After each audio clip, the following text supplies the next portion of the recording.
সরে বসো। মেয়ে মাইজার মাথায় এমনি বুদ্ধি কম, চিল্লাইয়া লাভ নাই মামা। হ্যাঁ মামা, একদম ঠিক বলছো। মাইয়া মানুষ বুঝতে কম, চিল্লাই বেশি।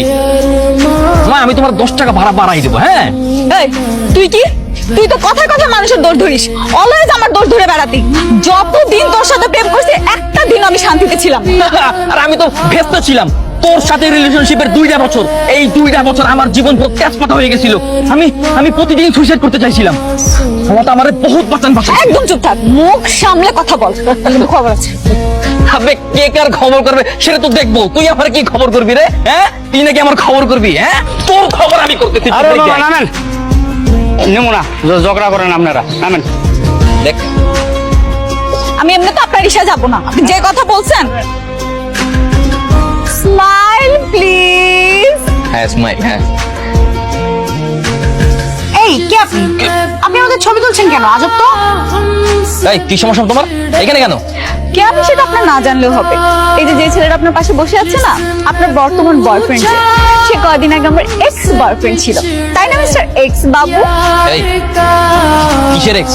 কে বর্তমান বয়ফ্রেন্ড? হ্যাঁ, কি সব উল্টাপাল্টা বলতেছো? নিশি আমার জাস্ট ফ্রেন্ড, আর কিছুই না।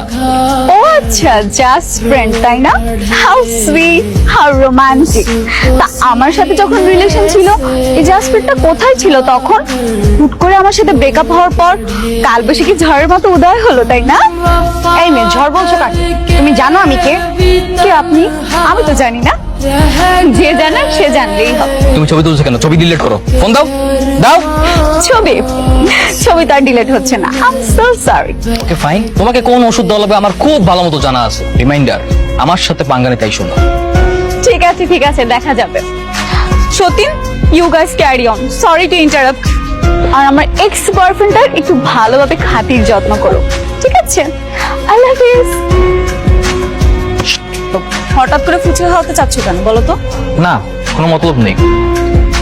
আসলে যুদ্ধ তো কখনো সমাধান হয় না, তাই না? তাই বন্ধুত্ব করে এই সংঘর্ষের অবসান ঘটাতে চাই। হয়েছে, তোমাকে আর কবি হতে হবে। আচ্ছা, চলো।